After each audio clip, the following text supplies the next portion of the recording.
Hello guys, তোমরা কেমন আছো? আশা করি সবাই ভালো আছো। তো আজকে পাপড়ি চাট বানানো হচ্ছে। এখানে দেখো আলু মাখাটা মানে কম পড়ে গেছে, তো একটু আলু সিদ্ধ করতে দিয়েছে। আর এখানে টক জলটা একদম দোকানের মতো সেই হয়েছে। আর এই দেখো পুদিনা পাতা, এই যে আমরা নিউ স্টাইলের বানিয়েছি, ওই জন্য আমরা বানিয়েছি, কি বলে, চানাচুর। অ্যান্ড ওই দেখো ওইদিকে দেখছো মোবাইলটা কিভাবে দেখে মিষ্টি, দেখছো দেখছো এখন দেখলো।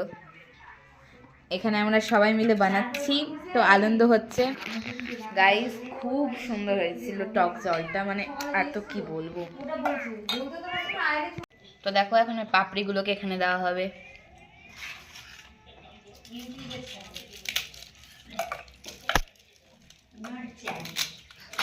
তো দেখো মানে ভাঙা হচ্ছে।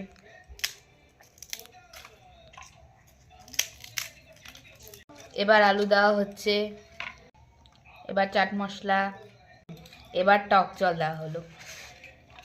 এটা খেতে হেভি হয়েছে। এবার একটু পুদিনা পাতা আর চানাচুর। এটা নিউ স্টাইলে হচ্ছে আমাদের। শেষে দিয়ে দিচ্ছি একটু তেঁতুলের চাটনি। এই দেখো কত সুন্দর লাগছে দেখতে, আর সেন্টটাও। তোমরাও এরকম ভাবে ট্রাই করো। এই দেখো, চলো রিভিউ দেখে কেমন হয়েছে। দারুণ দারুণ। চলো আমি খেয়ে দেখি। সত্যি সেই হয়েছে। চলো আজকের জন্য টাটা।